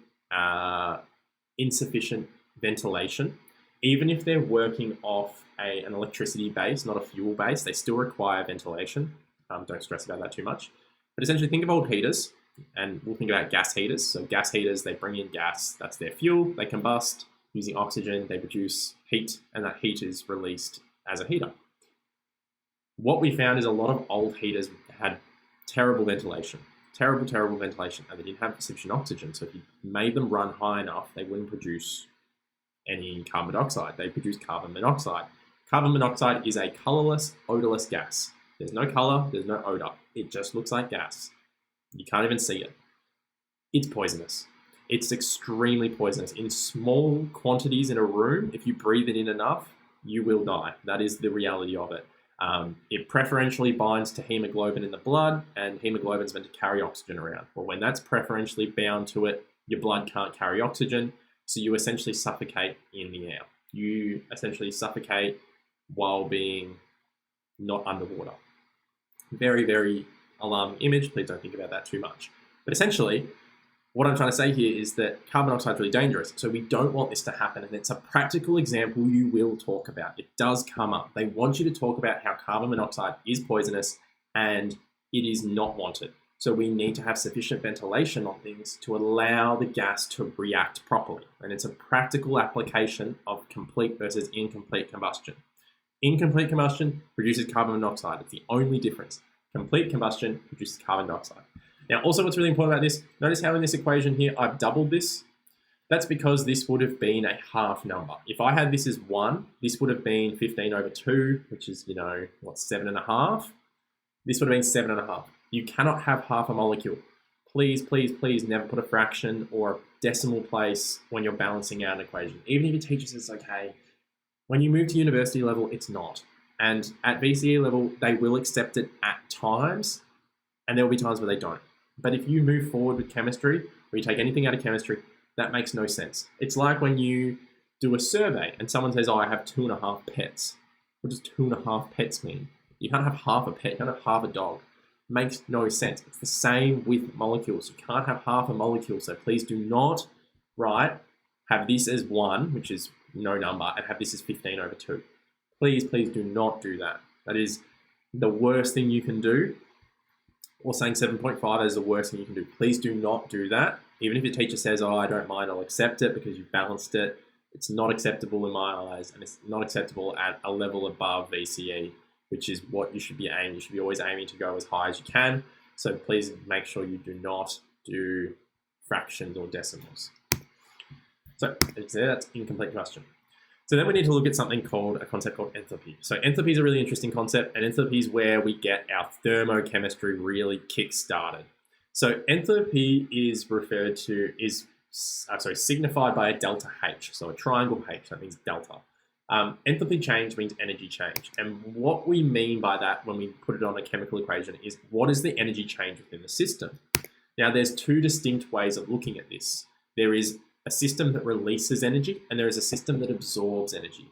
So when I go for a run, I go through aerobic respiration and I release energy. Now, when well, not me, or when a plant is sitting there, for example, so if I grab a plant, there's a plant just over to my left, a plant that sits there, a plant goes through photosynthesis and it produces glucose. It produces oxygen, and it does that by absorbing energy from the sun. So it goes through an endothermic reaction. So exo means exiting energy, exothermic, and then endothermic is just the opposite, it absorbs energy. So a delta H is placed at the end of every thermochemical equation, and it requires a symbol. If it is an exothermic reaction, this is negative. If it is an endothermic reaction, this is positive. And really important, it needs a positive sign. You can't just write the number and expect everyone to know it's positive like you do in normal maths. It has to have a positive sign. Now, delta HC is utilized for molar values. Please don't worry about this. You'll learn this in more detail in your topic, but essentially this is just like standard values. This doesn't have a symbol because it's just like the standard value for something. It's like a known value, so don't worry about that. So let's have a look at our 2 types of reactions. We have an exothermic reaction. Now, an exothermic reaction essentially looks like this. You have your energy of your reactants, and then you have a reaction and energy is released, and your energy of your products is a lot less because all this energy here is being released, or it's being lost from the system. If you think about it, this is a fuel. When you combust a fuel, you have lots of energy, you then combust it, the energy goes into the car motor and does its thing, and therefore the products that are left have very little energy left, but you've already done what you wanted with that energy. The energy is being moved off and transferred elsewhere. And we like to think of it like this. This is our equation for delta H. It's our products take our reactants. Because our reactants have more energy than our products, we're going to end up with a negative value. So delta H is always less than 0 if it's an exothermic reaction. Now for endothermic reactions, it's the opposite. Because the products here, so these are the products, have more energy than the reactants, because there's more energy here, the products take the reactants, it'll be a positive number, so you need to put a positive symbol out the front, and you get delta H is greater than 0. Now, this is a really, really good question. I really like this question here. I want you to have a think about this. This is probably a little bit beyond where you're at the moment, but I want you to have a quick think. So take your time, pause. It might be beyond the scope of where we're at, and that's okay. If you don't understand, I'll explain it after. So 3, 2, 1, pause. and hopefully you're back. Now, hopefully you took maybe 1 or 2 minutes doing this, and if you had no idea, that's okay. If you got an answer, awesome. So what we've got here is the combustion of methane, and methane, as you can see here, produces this much energy per mole. Now we will discuss that in a little bit more detail, but really importantly, it's negative, so it's exothermic. And a plausible interpretation of this thermochemical equation is, so this is how much energy it produces per mole of this. Each of these answers here is really interesting. So it says 800 kilojoules is used to break the existing bonds of CO2, CH4, so the methane, but not in O2, as O2 is a pure element, and this much energy is released. Well, no, that O2 isn't released as a product, so the O2 must be broken down to bind onto other things, so no. So that's where I wanted you to get from that answer. The rest of it might have been a bit confusing, but understanding that the O2 isn't released as O2, it has to be broken down. So therefore, A is wrong. B, 450 kilojoules of mole is released when the bonds are broken, another 439 moles released when the bonds are formed. We don't produce energy when we form bonds, that makes no sense. We only produce it when we break them. So B is wrong, we would actually absorb. C, no energy is used to break existing bonds because the products are lower in energy than the reactants.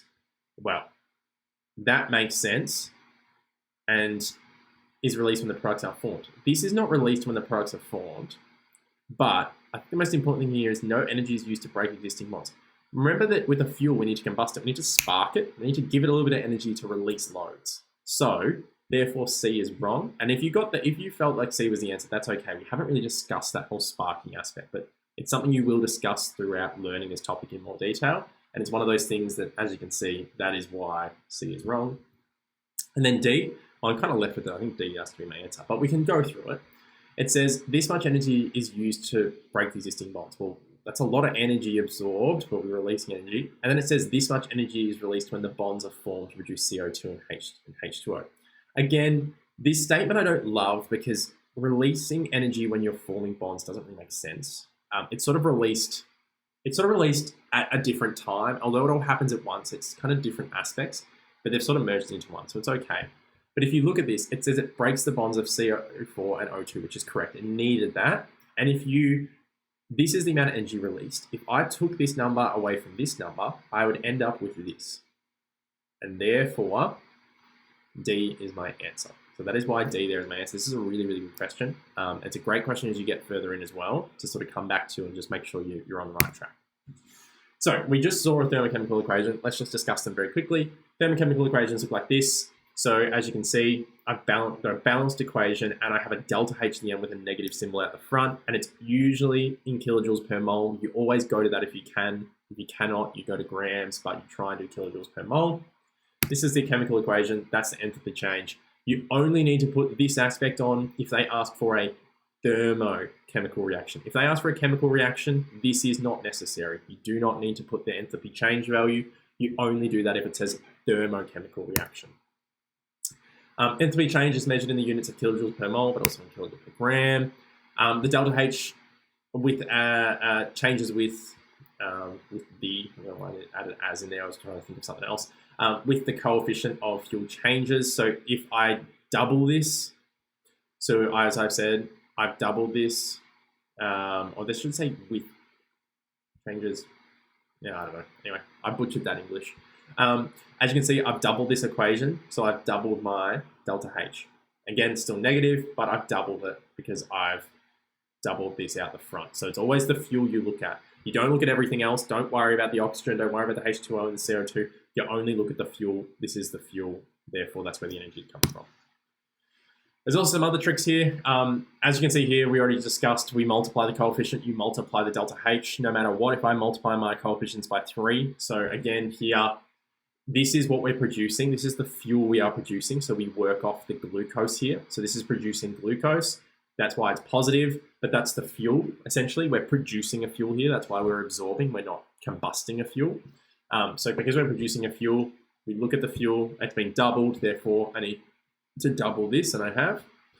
If we want to reverse the equation, we have to flip the sign. So as you can see here, we have CO2 plus H2O goes to our glucose. So again, this is photosynthesis. Then we flipped it around. This time we're going through aerobic respiration. And therefore, because we flipped it, we flipped the sign. So that's how you go about that. Now, again, this is a really, really good question. I'm going to go through it pretty quickly. I'm not going to spend a lot of time on it, but you guys at home, guys and girls, can take your time and have a go at this question. So please feel free to pause and have a go at this question. It's a solid 3 or 4 minute question. It's worth 5 marks. You can take 5 minutes if you want, but I want you to have a go at it. If you struggle with it, that's okay. I'm going to go through the answers pretty detailed. It's a pretty detailed question. 3, 2, 1, pause, and hopefully you're back. So let's have a look at this question and let's go through the answers. So with this question here, you have, by using enthalpy change formation, we can calculate the values of delta H from any reaction. Given the reaction of dinitric tetrachloride, whatever these are, and ozone, reaction forming these species, respectively, for their elements and their delta H's are below. So what it wants is you to produce this from these 3.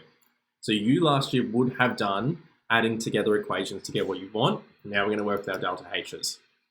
So the best way to do it is to label 1, 2, 3.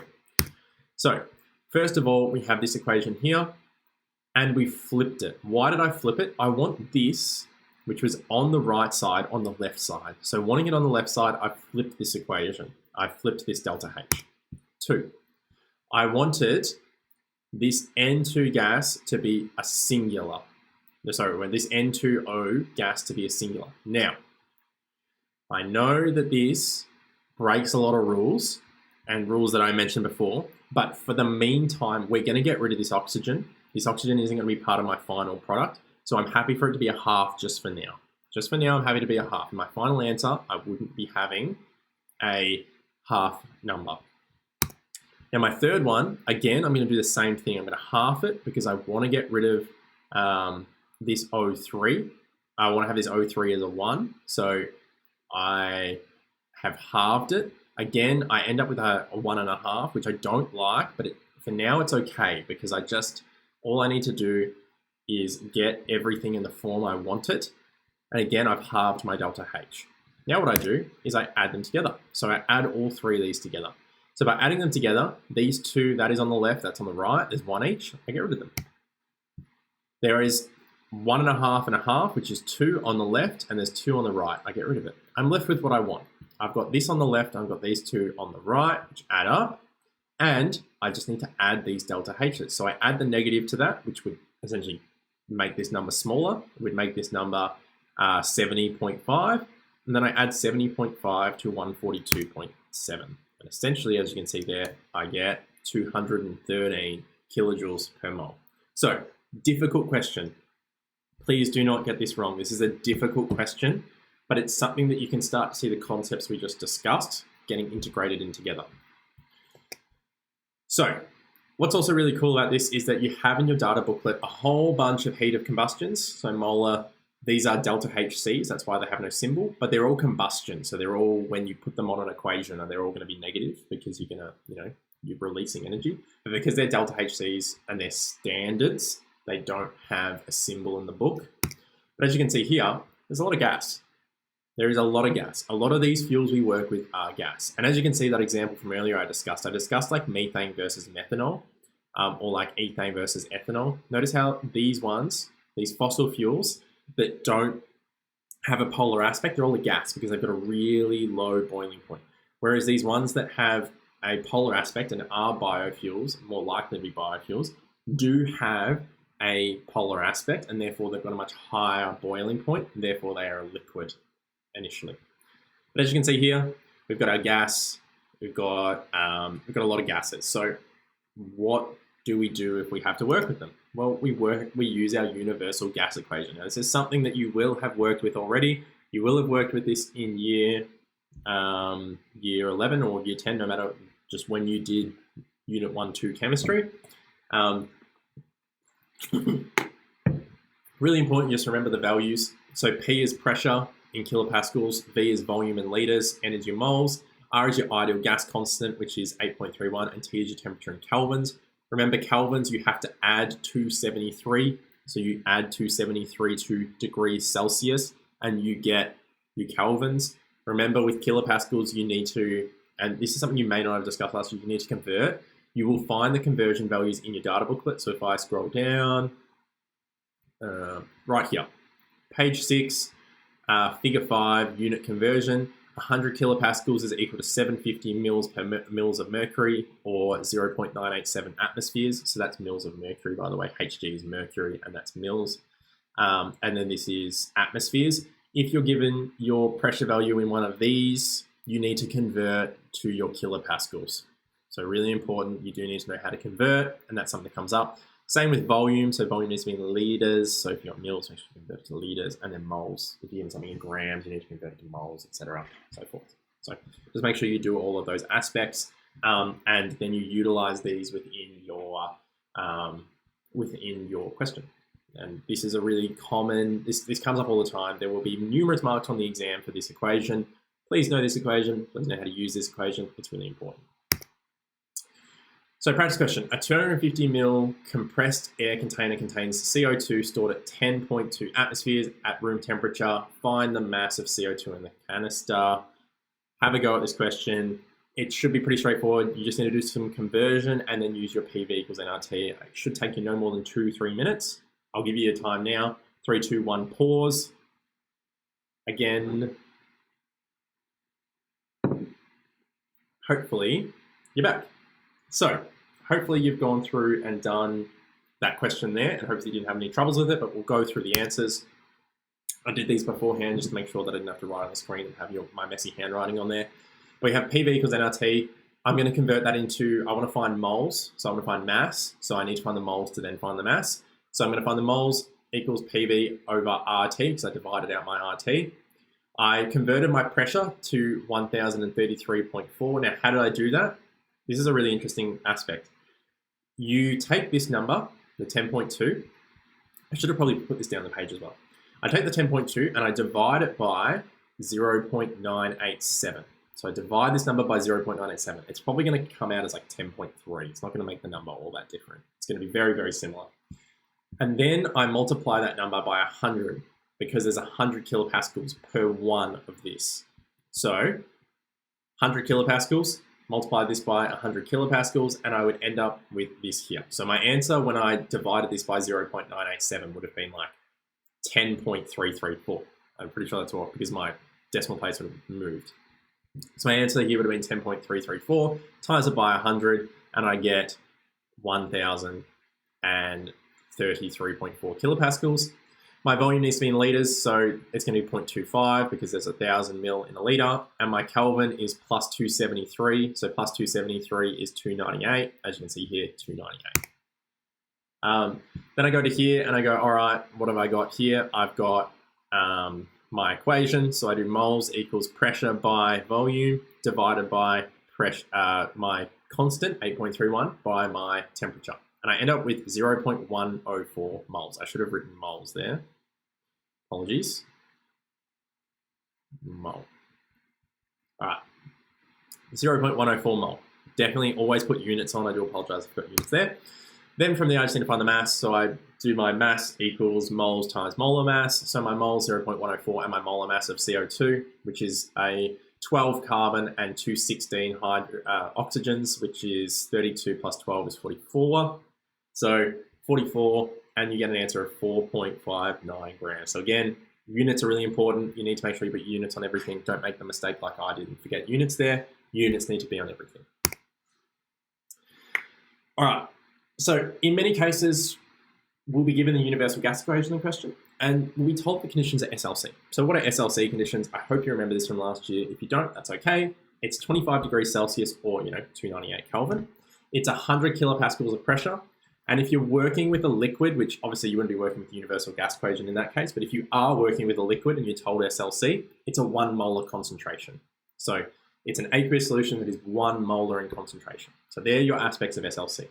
Now, you might also see other things like STP. Now, in older exams, STP was what we used to use instead of SLC. Please ignore those. If you do those questions and you find you're getting the wrong answer, look at how they got the answer. They'll be using different values because STP was different. We now use SLC. So you might actually be getting the correct answer by by our standards today, but you're getting the wrong answer by their standards back then. But don't worry about that. You want to use SLC. Now, how do we go about these questions? So if I'm told a universal gas question and I know I want to find either the volume or the moles, and I'm told that I'm at SLC, well, we can go the long way and we can put, 298 Kelvin, 100 kilopascals in and write out the whole thing. Or we can use what we call the molar volume equation. Now, the molar volume equation essentially says that the volume equals the moles times the molar volume. And molar volume is 24.8. So essentially, 24.8 is the combination of this number here with this number here and the 8.31 constant. And what we're left with, because they stay the same, when we're at SLC, they are the same. They're always going to be 298 Kelvin, 100 kilopascals, and 8.31 as the standard. Combine those three numbers and simplify my equation. Now I'm just left with volume because I've removed the pressure from this side, and I'm left with moles by my molar volume, which is the combination of R, T, and P. So R, T, and P, and I get V equals N by Vm, which is 24.8. Now you'll find this equation is in your data booklet. So if I go to my data booklet and I scroll up, you'll find there's your 24.8. I actually think the equation is in here. No, the equation's in here. There you go. There's your equation. So moles equals V over Vm.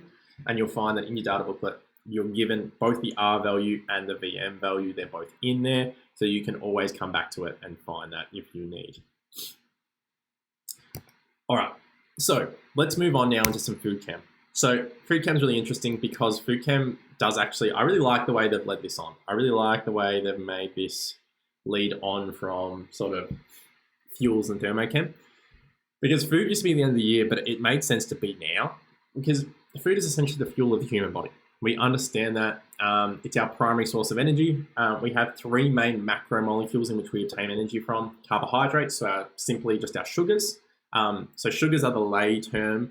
You in chemistry will use carbohydrates. That is the scientific term. You are in a science subject, use carbohydrates. You also have proteins, and then you have fats. So fats, we can also refer to as lipids. Again, fats is the lay term, but it's more interchangeable. We do use the word fats a bit in science talk. So you can sort of use both. Lipids sounds more professional, but both of them work. From here, in order to utilize these, we must first break them down from food source into monomers. So monomers, this is a very biology topic, but essentially monomers are the individual units. So for a protein, the individual units are an amino acid, or for carbohydrates, it's a glucose molecule. And then the polymers are just like the bigger complex molecules. So if you had an enzyme or a full protein enzyme produced from amino acids, or you had like starch. Starch is lots of glucoses put together into a big polymer, and we call that starch when we eat it from, plant food. The pathway of food breakdown to storage is a really big aspect of this, but it's also not covered in this area of study. So you don't need to know this until Unit 4 area of study 2. It's a bit in both. It's really important. It comes up in Unit 4.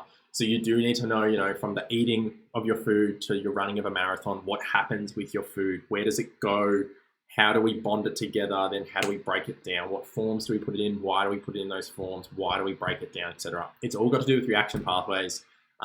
It's something that is covered in Unit 4, so therefore it's it makes sense they've split this topic up. At the same time, it did make more sense when it was together, because you sort of went through what we go through today and then you went into that reaction bit. Now what you're going to do is go through what we go through today and then come back to it later on.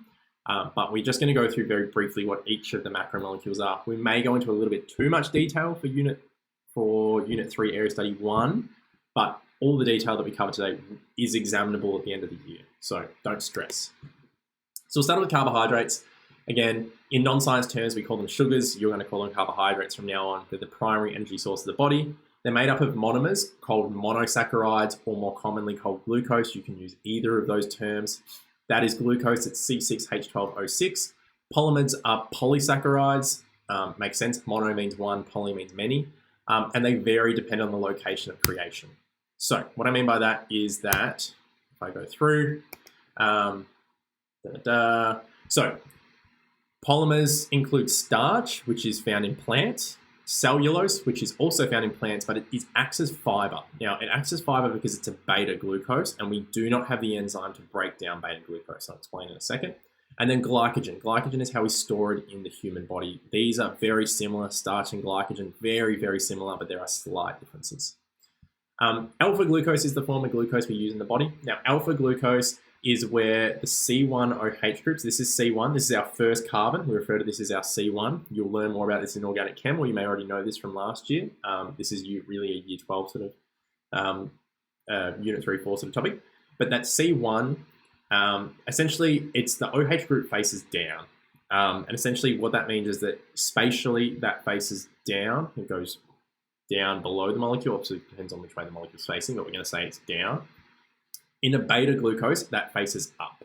So as you can see here, this bonds to your next glucose. So it bonds to your next glucose. So if it's down, your glucose should go like this. Your glycogen should go like that. That's how your bond should look. But notice how in cellulose, it goes up. So therefore, you go up with your bond. Therefore, it's unable to be broken down by the body. It's just a very, very tiny difference that makes the enzyme not be able to break it down. And that's why we work with alpha glucose. Proteins. So proteins are the building blocks of life. For those of you who go to gym or love the gym, or you will have heard about protein shakes and so forth, proteins are really interesting and complex molecule in terms of that. And it's really complex in the body. The body can only take in a certain amount of protein, but it also can alter that by how much you work out, how much you do things. Therefore, you'll find that as you go through and you do things, your body can absorb more protein. That's why people take protein shakes. There's also limits to how much muscle mass you can gain at times because of protein, etc. It's a very, very complex and interesting side of science. But proteins are found in everything. They are the building blocks of life. And that's why even when you're having a protein shake, sometimes your body just uses the protein elsewhere, because protein is everywhere in your body. They form important enzymes to molecule carriers, such as like hemoglobin carrying oxygen in the blood, to structural components of your body. These consist of alpha amino acids. Again, alpha, we use them in the body. These are the monomers.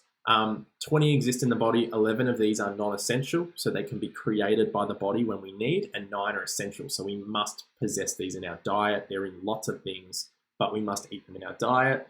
All alpha amino acids are found on page 14, 15 of the data booklet. So if I go to my data booklet and I go right down to the bottom, I think it's right at the end, you can see here these are all the essential amino acids. Now, you do not need to know which of these are essential or non-essential. Sorry, these are all the alpha amino acids. You do not need to know which of these are essential or non-essential. These are just the alpha ones. You just need to know that these are alpha amino acids.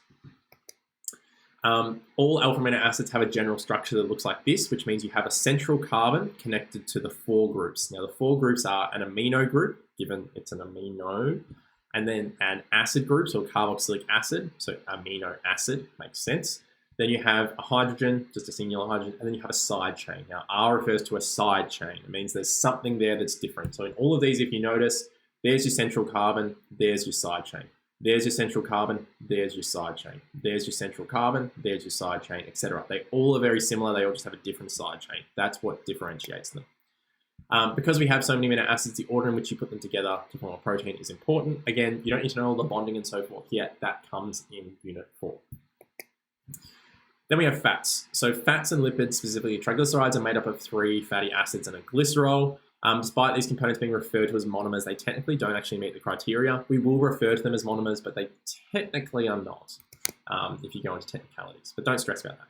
This is essentially what it looks like. It's really long fatty acid chains with an ester bond, and that ester bond connects to a glycerol, which is essentially, if you cut it down here, it's a glycerol, so these would become hydroxides. These become like alcohols. So you have 3 alcohols coming off a 3 carbon chain, 3 hydroxides. Fats are deeply complex molecules, much like carbohydrates, proteins, and these will be further unpacked in Unit 4, Area Study 1. So these are really complex, and again, they come up, we've already discussed them as part of our transesterification reaction, as part of producing a biofuel. These are really complex, and that's why, for the sake of it, lipids are only used as a fuel source as like, I'm sitting here, I'm not using a lot of energy. I'm actually using fats. You use glucose when you are going for a run. You will use some fat, but you use glucose because you're running and you need energy quick. So when you're doing an exercise, you need energy quick. You then therefore use more sugars, you use more glucose. They produce energy a lot quicker. Fats produce more energy but are really slow. So when you're not using a lot of energy, your body sort of preserves carbohydrates and uses fats. Really interesting concept. But this is what's most important, is this here. Now this is found in your data booklet again, it's figure 13. So if I scroll up and find figure 13, there it is, just went past it. I'm gonna pass it again, there. Figure 13, energy content of food groups. What you wanna know for this topic is that each of these molecules have different energy content per gram. Now we work with per gram in food because food is never pure, so you can't use moles. When you look at the back of a food packet, it'll tell you how much carbohydrate, how much protein, how much fat and oil, etc. is in it. You'll find that each of those produce this much energy per combustion. So when I say this much energy, it produces way more than this, but this is how much we can actually utilize in our body. It's what is usable energy when we combust it in the body. So we like to also think of that when we combust it and we look at our when we combust it to test how much energy is in there. So when we combust these, we find this is how much energy we produce from each. You'll be given a question where you're given a food, you're given how much of each component macromolecule is there, and you'll be asked to figure out how much energy has been produced. You utilize this graph or this table here. This is really fun. Now pushing through, we're going to push through these last 20 slides pretty quickly. Calorimetry, this used to be a massive part of Unit 4 of Study 2. It's now been moved here. It's not as big now, it's a lot smaller, but I am just going to go through it very briefly. Calorimetry is used to measure the energy change in a substance when it undergoes a reaction. So generally in a substance with unknown or variable molar mass, so generally a food. We generally use food. It comes in two forms, bomb and solution. Bomb is the most common. The basic methodology of calorimetry is that inside the calorimeter, we call it calorimeter, so it's just what the machine is called, there's a known volume of water. So you have a known volume of water, a sample is put inside and it reacts and it releases energy, and then you just, it exchanges the energy into the water and you measure the temperature rise in the water. So this is what bomb calorimetry looks like. You have this little bomb, you have a battery that ignites, and the bomb is essentially the food. And as it ignites, we essentially heat up the water around it, and then we look at the thermometer and see how much the water changes. Very similar to solution. Solution, on the other hand, is you sort of put everything straight into the known volume of water. So you sort of make it like an aqueous solution, and then you mix it. And then as you mix it, because you've put everything in there together, it should sort of react and your whole system should heat up, and therefore you measure the temperature change again. Now, there are some equations for this. I don't want to go through this in super detail. I don't want you to come out of here going, oh, I know all about calorimetry. Calorimetry, not a big deal. What I want you to know from this is that calorimeters require calibration prior to use. And so we need to calculate what we call a calibration factor. Now, there are a few equations here.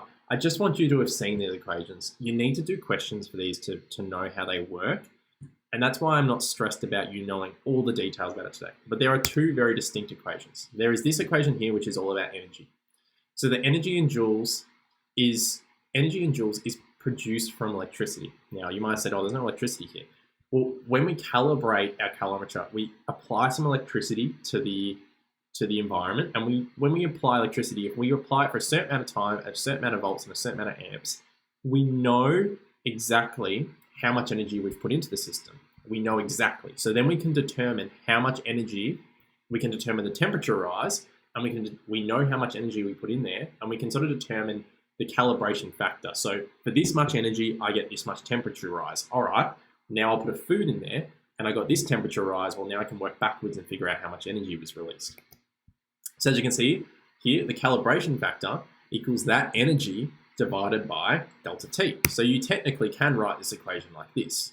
Your voltage, your current by your time in seconds divided by the temperature change. So delta T, remember delta means change. Remember in enthalpy, delta H meant change in enthalpy. This is delta T, so this is change in temperature. And really important, this needs to be in kelvins. You need to be working in kelvins at this point. You can work with degrees Celsius. You will find sometimes they do. We generally like to work with kelvins though. So as you can see here, your calibration factor should be joules per Kelvin. So joules per Kelvin. So really important, these two equations work together closely and you get a calibration factor. You can then use that calibration factor to determine how much energy has been released from the food. We're not going to go through that today. But I just want you to see these two equations and know that they exist and know that you're going to need to utilize them, and that when they do come up, when you start learning this topic, maybe in a couple of weeks, it'll probably be like, I'd say maybe 3 or 4 weeks in to your semester, you'll start to be like, all right, I know I've seen these before. I kind of get what calorimeters are. I'm going to learn this in more detail. It should make more sense off the bat. But then you also need another equation sometimes, and that other equation that you need, backwards, is your specific heat capacity of water equation. Now, this should be revision. I've put a practice question in because I just wanted to make sure that you remembered how we use it. But remember that it's the amount of thermal energy required to heat up 1 gram of water by 1 degrees, which is 4.18 joules. Really important. 1 gram of water, not 1 mil. 1 mil of water is not 1 gram. Converting wise, going from mils to grams, it's 0.997. It's not 1. It's very close to 1, but it's not 1. So please remember that when you're working with specific heat capacity, you need to have water in grams, not in mils. So we can use the specific heat capacity of water to estimate the approximate amount of energy released as heat in a combustion. This is particularly useful in food chemistry, as we're discussing now. Your equation looks like this. Q equals MC delta T. I hope you remember this. It's actually a really good equation, really good to work with. But you've got energy in joules, your mass in grams, your specific heat capacity. It's technically in joules per gram per Kelvin. Don't worry about it. It's just going to be 4.18. And then your delta T. Now, you can utilize this equation for other things other than water, but you need to be told this. If you're not told this, you would be told everything else and you would be figuring out what this is. The question might be, figure out what the specific heat capacity of methane is, or methanol is, something else. You might be working with something else. Don't worry about it. You essentially will most of the time be working with water, and if you're not working with water, you will be told what the specific heat capacity of the substance you are working with is. It will be in the question, so you will work with it. Nonetheless, you most of the time work with water. The change of temperature can either be Kelvin or degrees. It doesn't really matter, because if you go from 25 to 30 degrees, there's a 5 degrees Celsius difference. If I go from 298 to 303 Kelvin, which was 25 to 30 degrees Celsius, there's the same difference. There's 5 Kelvin. So you can put 5, or it doesn't matter if it's degrees Celsius or Kelvin. It just matters when you look at this. This is usually in Kelvins, but it doesn't really matter. You can use both. You don't need to add the 273 to each just to get your answer. Doesn't matter, your change is going to be the same. So here's a practice question. Again, I think it might be really useful. After this, we've only got about 10 slides left, which is just going to go very quickly through sort of anaerobic respiration and photosynthesis. Aerobic respiration. We also go through anaerobic, but aerobic respiration mainly. Quickly have a go at this question. So we have a 1.56 gram sample of a hydrocarbon mixture, which includes methane and ethane, is burnt. The heat produced was used to heat up 2 liters of water, initially at 20 degrees. The final temperature of the water is 55 degrees Celsius. Determine the energy content of the fuel in kilojoules per gram. Assume all the energy released was transferred to the water. So have a go at this question here. It's a little bit more advanced than what you're probably used to from year 11, but I want you to have a go at it, and we'll go through the answers. Maybe take 3 or 4 minutes to have a go. So 3, 2, 1. Pause, and all right, hopefully you are back. So